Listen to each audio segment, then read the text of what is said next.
अनुमान क्या है पिछले जो 3 चरण के चुनाव है महाराष्ट्र में और देश भर में, आपका अनुमान क्या है? नहीं, बहुत ही महायुति जो है महाराष्ट्र में तीनों फेज में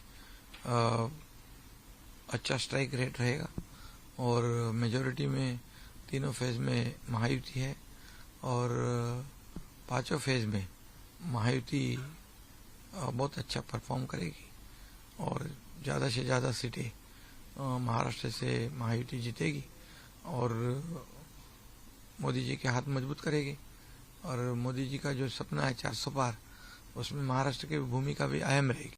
सर, आपने जब उठाव किया, जिसको आप उठाव कहते हैं, उसको अब 2 साल हो गए लगभग। चुनाव आयोग का निर्णय आके 1 साल से ऊपर हो गया है। कल सुप्रीम कोर्ट के निर्णय को भी 1 साल हो जाएगा, लेकिन आज भी आप पे आरोप वही लगते हैं, गद्दार। और आपका तो वो नाम तक उन्होंने बदल दिया है, कहना मेरा बाप चुराया है, पार्टी चुराया, निशान चुराया, तो आज भी वही आरोप है। क्या कहना चाहेंगे इस पर?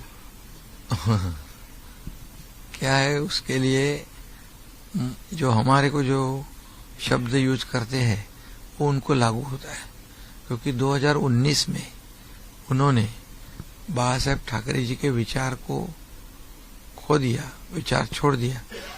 वो बाप बदलने की बात करते हैं, लेकिन उन्होंने पिताजी के, मैं बाप नहीं कहूंगा, पिताजी के विचार को बेचा है।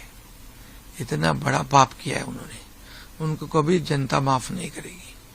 तो हमारे को जो हमारे लिए जो शब्द प्रयोग करते हैं वो एक्चुअल उनके लिए है, क्योंकि 2019 में उन्होंने मित्र के साथ गद्दारी की, महाराष्ट्र की जनता के साथ धोखा दिया और बाला साहेब ठाकरे जी के विचार को धोखा दे दिया।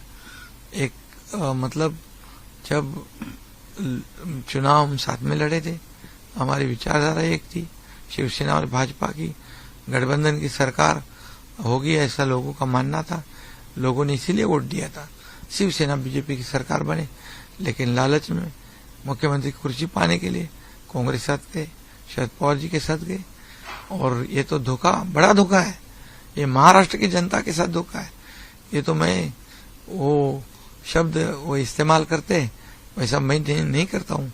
मुझे बाला साहब ने ऐसा सिखाया नहीं है, हमारे दिगे साहब ने नहीं सिखाया है। वो तो बाला साहब ठाकरे जी के विचार भूल गए, इसलिए ऐसी बातें करते हैं। सर, 400 पार का सपना भाजपा भी कह रही है, आप भी कह रहे हो और पूरा गठबंधन कह रहा है कि 400 पार हो रहा है, लेकिन कभी उद्धव ठाकरे कहते हैं कि 50 पार नहीं होंगे, राहुल गांधी कहते हैं 100-150 पे रुक जाएंगे। तो विपक्ष को ये जो कॉन्फिडेंस है ये कहाँ से आ रहा है, क्या लगता है? नहीं, क्या इन्होंने काम किया है क्या? या घर बैठने वाले को कोई वोट करता है क्या? मोदी जी दिन रात काम करते हैं, 20-20 घंटे काम करते हैं, देश के सिवा कुछ दूसरा सोचते ही नहीं। और आज देश की जो प्रगति हुई है, देश का विकास हुआ है, ये मोदी जी के कार्यकाल में 10 साल में हुआ है। आज आप देखते हो 2014 से पहले बम फुटते थे, भ्रष्टाचार, घोटाले, क्या क्या हो रहा था। 2014 के बाद एक भी बम फुटा है? एक भी घोटाला, एक भी भ्रष्टाचार का आरोप मोदी जी के ऊपर लगाने की हिम्मत उन्होंने की है? ऐसा प्रधानमंत्री, बेदाग प्रधानमंत्री मिला है। और इनके पास क्या है? ये 2014 से पहले तो कितने स्कैम किए इन्होंने।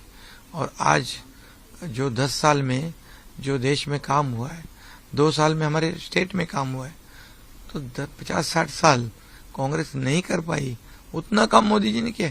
तो वोट किसको देंगे लोग? काम नहीं करने वालों को या काम करने वालों को? तो कौन सी दुनिया में घूम रहे हैं ये?